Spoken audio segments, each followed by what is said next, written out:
So as we discussed in the theory, this is the instrument of Newton's ring experiment. In this experiment, this is the sodium lamp. This is a convex lens.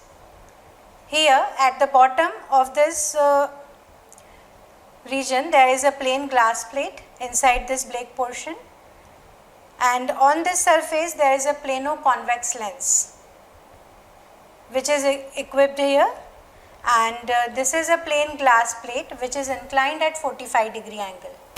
Okay, the light is coming from the sodium lamp. The light is coming from the sodium lamp, and then it incident to the plain glass plate which is inclined at 45-degree angle. Here, because the plate is transparent, there is a partial reflection and refraction will take place. Partial reflection and refraction will take place. Some light will reflect by 90 degree because this plate is inclined at 45 degree. Light will fall normally to the plano-convex lens and the plain glass plate. I have discussed the theory earlier. So light will travel the same path after reflection from the plain glass plate, and we can observe this light in this lens. Because there is an air film in between the plano-convex lens and the plain glass plate, the interference occurs which is produced by division of amplitude, and we will observe the rings in this region, or we can say in the gap of plano-convex lens and the plain glass plate. So these rings was first observed by Newton, hence these rings are known as Newton's ring, which I have shown in PPT. Same rings is observed in this case. So you can see the rings from here. This is a travelling microscope, and in this travelling microscope, this is the main scale.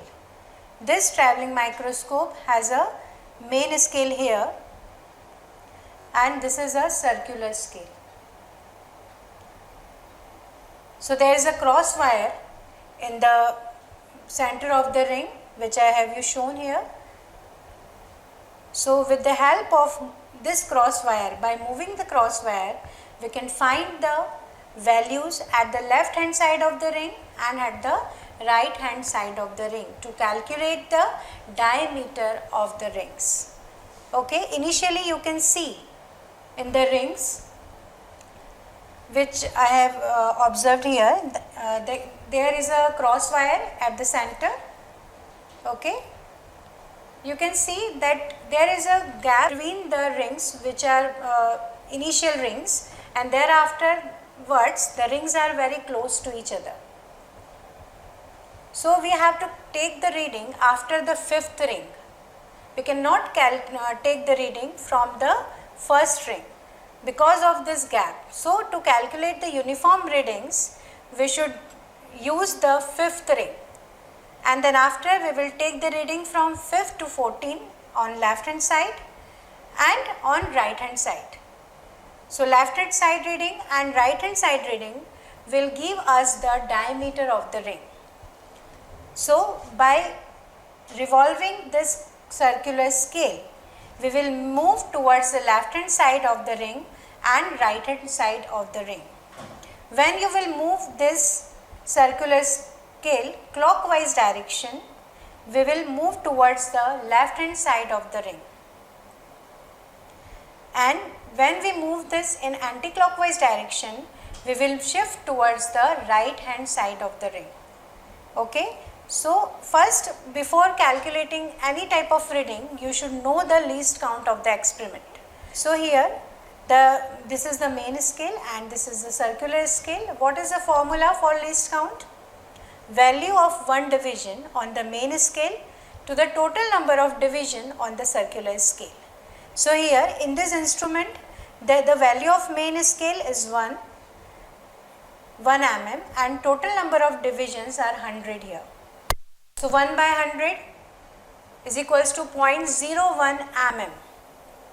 So 0.01 mm is the least count of this instrument.